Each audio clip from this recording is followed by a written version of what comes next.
deals with osmosis, or more specifically, reverse osmosis. We need to figure out what is the osmotic pressure created by a solution so that we can apply a minimum pressure to essentially overcome this osmotic pressure. Osmotic pressure is going to be pi times ImRT,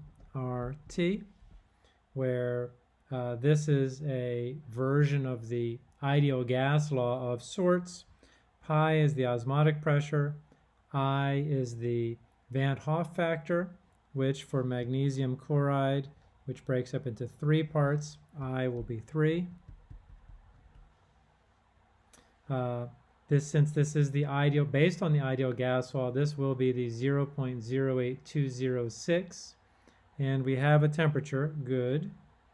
So let's see. Salt, we have its concentration, we have temperature. What is the minimum pressure? Well, I think we have everything to plug it on in here. So 3, molarity 0.5. Our R factor 0.08206.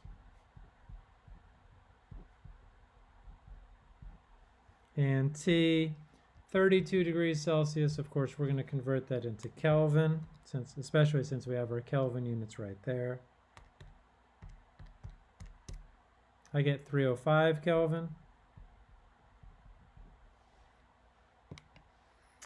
And our osmotic pressure,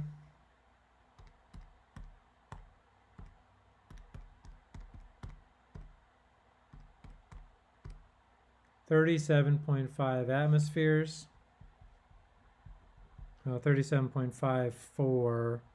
Well, looks like we're going to go with 37.6. Now, the theory behind this part is from the lecture. If you set up what's called a YouTube system, nothing to do with where I post my videos, and you put a semi-permeable membrane in here. So what we're going to see is that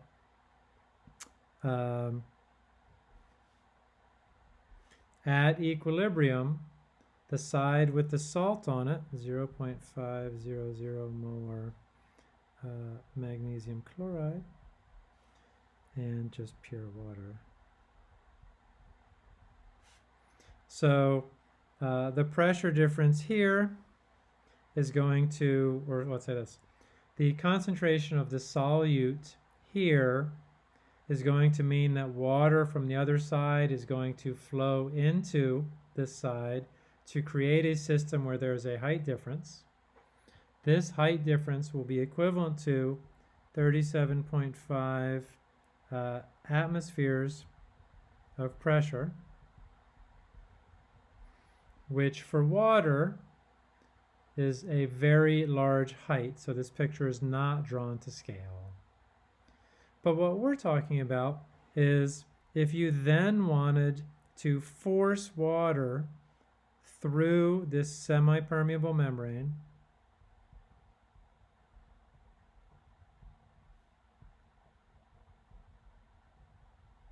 to purify it, what you would have to do is you would have to exert more than 37.5 atmospheres of pressure.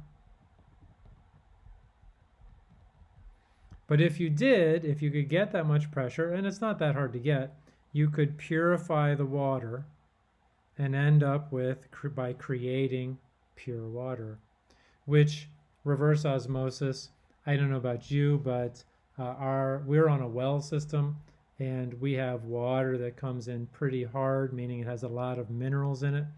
For our drinking water, we have a reverse osmosis system under our sink that does exactly this. It has salty water, water with hard parts, with whatever's in it, and then it creates pure water. Very useful to understand.